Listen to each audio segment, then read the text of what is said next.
తాకట్లో ఉన్న మీ బంగారాన్ని విడిపించి ఆ రోజు ఆన్లైన్ రేటుకి కొంటాం. Sharma gold company. నమస్తే గురుగారు. శ్రీమాత్రే నమః. శ్రీమాత్రే నమః.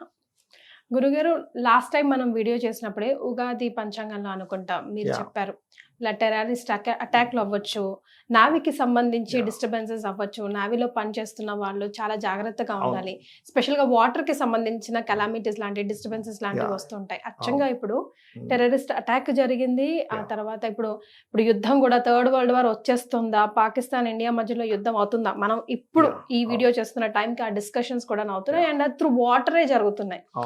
సో మరి నెక్స్ట్ ఏం జరగబోతుంది, ఇంకా ఎలాంటి డిస్టర్బెన్సెస్ క్రియేట్ అవుతున్నాయి, దీనికి సొల్యూషన్ వస్తుందా, ఇలాగే యుద్ధ వాతావరణమే ఉంటుందా గురుగారు?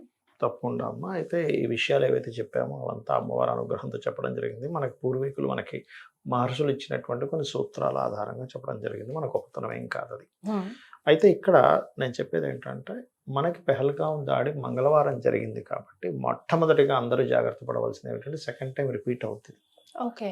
సో ఖచ్చితంగా మళ్ళీ టెర్రరిస్ట్ అటాక్ అయ్యే అవకాశం ఉందంటున్నారు. హైదరాబాదు, కేరళ ఇట్లాంటి ప్రాంతాలు, సముద్ర తీర ప్రాంతాలు, వాటర్ ప్లేసెస్లో లేదా ఇప్పుడు మనకి అమర్నాథ్ యాత్ర ప్రారంభిస్తున్న సరస్వతి పుష్కరాలు, ఎగ్జాక్ట్లీ సరస్వతి పుష్కరాల దగ్గర కూడా కొన్ని తొక్కిసలాటలు కావచ్చు, కొన్ని అటాక్లు కావచ్చు జరిగే ఛాన్సెస్ ఎక్కువగా ఉన్నాయి. సో చాలా జాగ్రత్తగా ఉండాలి. ఇది మెయిన్గా గుర్తుపెట్టుకోండి. మరి దీనికి ఏమిటంటే పరిష్కారం? ఇప్పుడు వెళ్లకుండా ఉండలేరుగా బయటికి.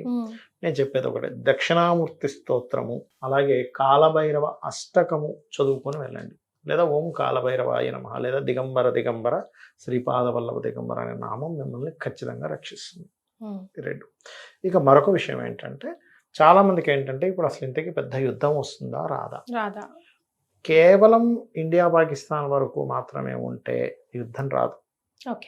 వీళ్ళు దాడులు జరుపుతారు, టెర్రరిస్టులు వాళ్ళ మీద మన సర్జికల్ స్ట్రైక్స్ ఎక్కువగా జరుగుతాయి. ఒకవేళ యుద్ధ సంబంధించి వచ్చినా సముద్ర సంబంధంగా వస్తుంది ఒకటి. ఇంకొక వేరే దేశాలు సపోర్ట్ చేసి అటాక్ అయితే గనక అణుబాంబు వేయడం జరుగుతుంది దేశాల మీద. అణు సంబంధంగా వేయడం వల్ల చాలామంది జన నష్టం కూడా జరుగుతుంది. అంటే జరిగితే ఒకవేళ యుద్ధం ఎప్పుడు వస్తుంది అంటే, సింగిల్గా ఒకరి మీద ఒకరు, అంటే కేవలం పాకిస్తాన్ కేవలం ఇండియా చేసుకోదు, సర్జికల్ స్ట్రైకులు చేస్తుంది. ఈ సర్జికల్ స్ట్రైక్లో కొంత భూభాగాన్ని మన పిఓకే ఉంది చూసారా, పిఓకేని ఆక్రమించుకోవడం కూడా కొంత జరుగుతుంది ఇండియా.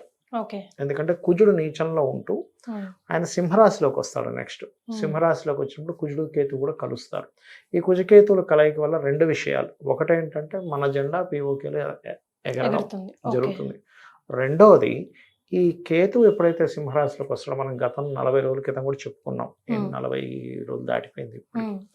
ఏమని చెప్పుకున్నామంటే, ఆల్మోస్ట్ ఈ కేతు ఎప్పుడైతే వస్తున్నాడో కొన్ని పార్టీల్లో విభజనలు జరుగుతాయి. పార్టీల్లో విభజనలు, ఒక పార్టీ 2 ముక్కలు కావడం, లేదా ఒకే పార్టీలో ఉండేటువంటి కుటుంబ సభ్యులు ఇంకొక పార్టీ లాగా విభజించుకోవడం, సీఎం పిఎం లెవెల్లో ఉండేటువంటి వారి యొక్క ఈ 1.5 year రాబోయే 1.5 yearలో కూడా వాళ్ళ పదవులు మారడం, సీఎంని పిఎంని మార్చేయడం కూడా జరిగే ఛాన్సెస్ ఉంటుంది. పిఎం వరకు చెప్పలేం కానీ సీఎం విషయంలో మాత్రం ఖచ్చితంగా చూపిస్తుంది.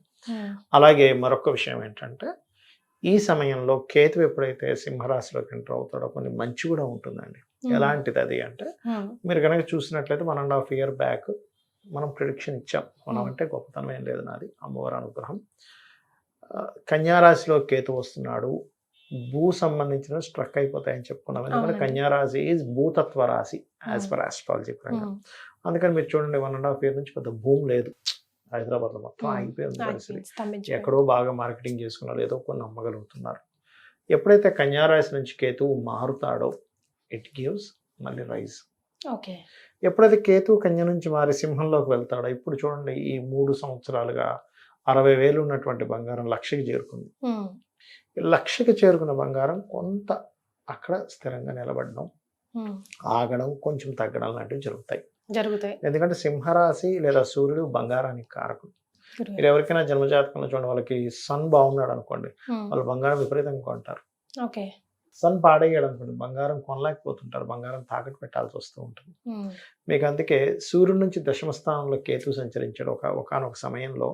ఆ 4 years ఏంటంటే మీకు దాదాపుగా ఒక 5,000 అంటే అప్పట్లో ఉండే రేటే 18,000 అలా ఉన్న రేట్ సమయంలో ఒక్కసారిగా ఒక 5-6 వేలు ఒక 4-5 సంవత్సరాల్లో తగ్గిపోయింది. అంటే అప్పట్లో ఒక ఆల్మోస్ట్ 30 to 50% తగ్గింది. అలా ఇప్పుడు కొంచెం ఆగుతుంది బంగారం సంబంధించినటువంటిది. మీకు నెక్స్ట్ మే 15 జూన్ తర్వాత నుంచి మే 15 నుంచి స్టార్ట్ అవుతుంది ఆగడం అనేది కొంతవరకు. జూన్ నుంచి ఇంకా బాగా ఆగుతుంది. ఎంత రైజ్లో వెళ్తున్నటువంటిది కొంత స్ట్రక్ అవుతుంది బంగారం.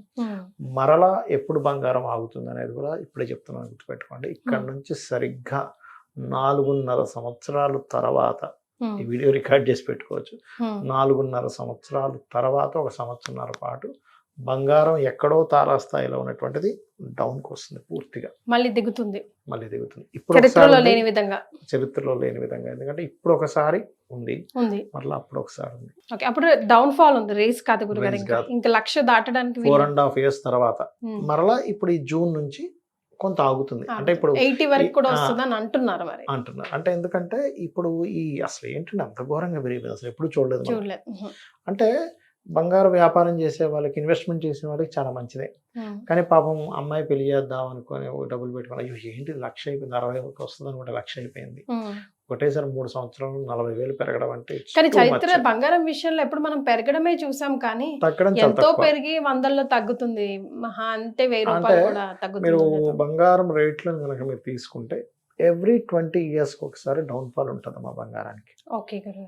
ఇది ఒక సూత్రం దీనికి. కాబట్టి ఉంటుంది, ప్రతిదానికి ఒక హై వెళ్తుంది. కాకపోతే ఏంటంటే బంగారం అనేది ఎంతో పెరిగి కొంత తగ్గుతుంది కదా మ్యాటర్. డ్రాస్టిక్ గా అమ్మా అనుకునే విధంగా తగ్గదు. ఎందుకంటే బంగారం ఒక ఇన్వెస్ట్మెంట్, బంగారం ఒక వాళ్ళ ప్రెస్టేజ్ ఇష్యూ, లేడీస్కి ప్రత్యేకంగా. వాళ్ళకి ఏంటంటే మనం ఎన్ని కొన్నా పెరగగానే బంగారం కొంటే పెరుగుతుంది. మనం స్టాక్ మార్కెట్ లో ప్రిడిక్షన్ లో కూడా మనం ఇది ఆల్రెడీ మెన్షన్ చేసే స్టాక్ మార్కెట్ కూడా తగ్గుతుంది, ఫ్లక్చుయేషన్స్ వస్తుందని చెప్పుకున్నాం మనం. యాజ్ ఇట్ ఈస్ అలాగే జరిగింది. స్టాక్ మార్కెట్ ఒకటి కొంచెం ఈ దాడుల విషయంలో రాబోయే 2.5 సంవత్సరాలు కొంత జాగ్రత్తగా ఉండాలి. ఇతర దేశాలు కనుక ఇన్వాల్వ్ అయితే అణుబాంబు ప్రయోగం జరగనుంది. సో చాలా కేర్గా ఉండాలి మనం. కానీ పీఓకేని ఆక్యుపై చేసుకోవడం, కొంత భాగం ఆక్యుపై చేసుకోవడం జరుగుతుంది. కొంచెం జూన్ నుంచి మే 15 తర్వాత నుంచే కొంచెం ఈ రాజకీయ నాయకులు లేకపోతే కొంచెం పెద్ద తరహాలో ఉండే గవర్నమెంట్లో ఉండేటువంటి వాళ్ళు కొంత జాగ్రత్తగా ఉండాలి. వాళ్ళు పదవి విరమణలు కావచ్చు, వాళ్ళందరూ వాళ్ళు వదిలేయడం కావచ్చు, లేకపోతే మార్పులు ఇట్లాంటివి ఉన్నాయి బలంగా.